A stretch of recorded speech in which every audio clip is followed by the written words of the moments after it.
Sige, sit down. Sige na, please. Sit down, please. That's a good boy. Wala man tika gigitik. Okay, ready? Okay. Are you ready? Okay, Jenny's bedtime stories. It's a cat. Apple. Okay, are you ready? Apple. Who is this? Hansel. And this one is? Gretel. Okay. Are you ready? Another apple. Hansel? Who is this? Okay. Are you ready?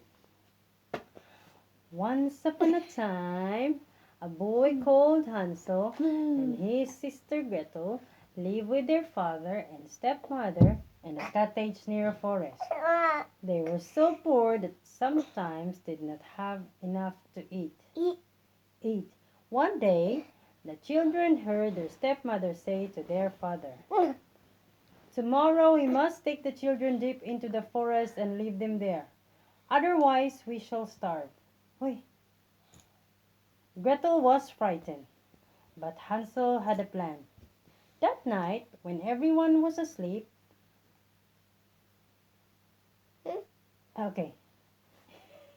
he crept outside and filled his pockets with shiny white pebbles.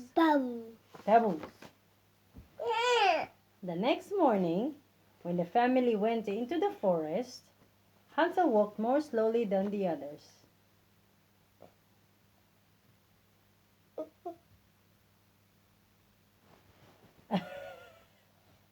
He's waiting. Okay. When no one was looking, he dropped his pebbles along the path. Yeah. As soon as they were deep in the forest, their stepmother left the children by themselves, telling them to wait until someone came to fetch them. All right.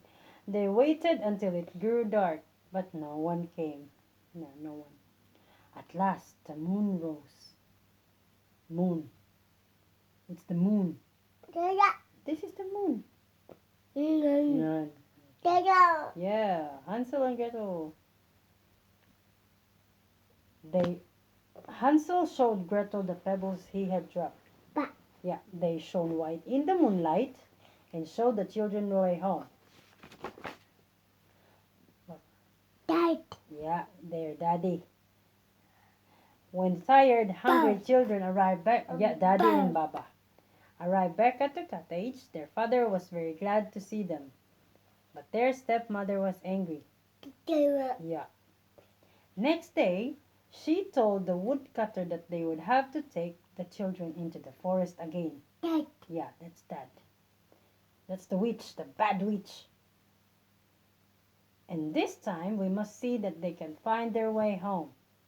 That night, when everyone was asleep, Hansel got up to collect some pebbles again. Yep. But his stepmother had locked the door and hidden the key. Hansel could not get out. Yeah. In the morning, before they all set off, listen. The stepmother gave the children a small piece of bread each for their lunch. They had not gone very far before Hansel began to walk more slowly than the others.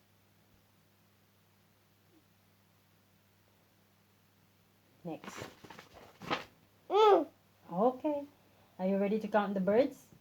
1, 2, 3, 4, 5, 6, 7, 8, 9, 10, 11, 12, 13, 14, 15, 16, 17, 18, 19, 20!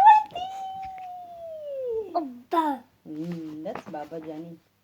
The children tried to find their way out of the forest, but they didn't know which path to take. They were completely lost. Hansel and Gretel were tired and frightened and very, very hungry. Oh, you listen. You sit down here. They had no idea where to go or what to do next. Suddenly, Gretel cried, "Hansel, look! Ahead of them was a strange little house made of cakes and gingerbread. Yup, with a roof of sugary icing. Laughing with pleasure, the children broke off bits of the house and began to eat. This is Johnny's favorite line here. Laughing with pleasure, the children broke off bits of the house and began to eat.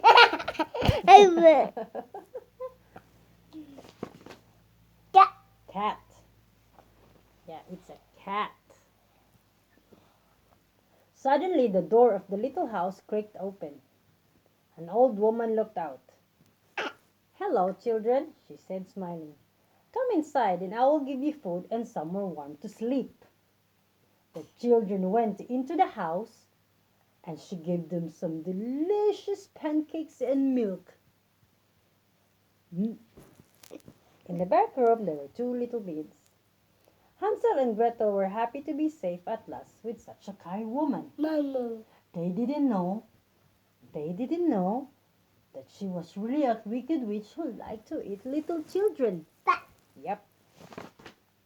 Next day, the witch put Gretel to work scrubbing the floors. Then she took poor Hansel and locked him in a cage. "I'm going to fatten you up and eat you. I'm looking forward to that." Every morning the witch, who had very poor eyesight, told Hansel to hold out his finger so that she could feel how fat he had grown. But each time clever Hansel held out the chicken bone instead. "Not nearly fat enough yet," the witch would mutter. So what can you see? What's this? Apple and milk. Days went by. Hansel kept holding out the chicken bone instead of his finger. At last the witch grew impatient. "I'm not waiting any longer. He must be fat enough by now. Today I'm going to cook Hansel and eat him." Gretel light the oven. With tears in her eyes, Gretel did as she was told.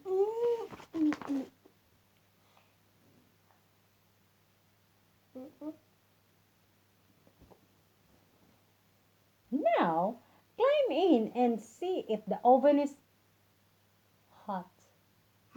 "Yes," the witch ordered. But Gretel was sure that the witch was trying to trick her. "I can't climb into the oven. I'm much too big." "Of course you can," said the witch angrily. "Look, I'll show you." And she bent down and stuck her head in the oven. Gretel didn't waste a second. She gave the witch a hard push and slammed the door. The witch screamed with rage, but she couldn't get out. No. When Gretel was sure that the witch was dead, she unlocked Hansel's cage and let her brother out. "We're free! Yeah, we can go home now." But first, Hansel and Gretel searched the witch's house from top to bottom. Yep. In the attic, they were amazed to find chests full of pearls and rubies and diamonds. "We must take some of this home to father," said Hansel.